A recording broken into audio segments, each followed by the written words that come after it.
To a failure to launch, every generation has criticism for the youth underneath them. And Generation Z are often pegged as lazy, energy-drinking gamers who still live at home. But for a lot of those Gen Zers out there, living on their own just isn't really a choice. Wink News reporter Tiffany Rizzo did a deep dive into Gen Z, their parents, and the hard road to home ownership. A big milestone in a young adult's life, buying their first home.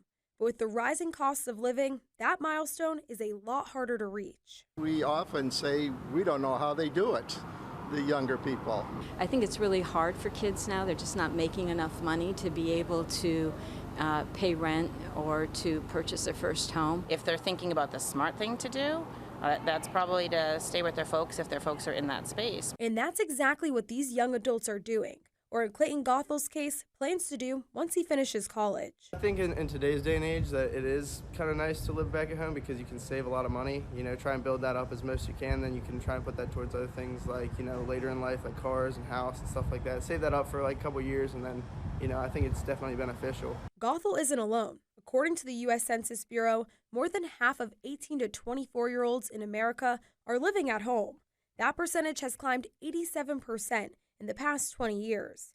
And from talking with parents, they understand it. Things are expensive and they want to help their kids out. She just moved back home to try to figure out what she wants to do with her life. She lived with us for a year in order to save money to buy their house. So as a parent, I've always felt that, that if I could launch my kids off in being in a better situation, that's my responsibility. But one mom argues that their responsibility also means making their kids independent. What has to happen is that they're paying some form of rent, even if their parents are going to give it back to them. Because the problem that I see happening with people I know is that the kids are really comfortable and they're spoiled and, their parents are like, oh, we like them around. But like real success of being a parent is when your child's independent. Like that's what we're called to do, right? Is to create adults that can function on their own. Elizabeth Dombrowski has a point. Research has showed letting your kid live at home comes with downsides. Financially, a 2019 report from the Urban Institute showed that after a decade, 32% of young adults who initially lived at home with their parents still were not living independently, while almost all previous renters and homeowners had. And emotionally, for many young adults, living on their own is an important step to feeling grown up. And researchers have found when they move back home with their parents, it feels like a step back for them.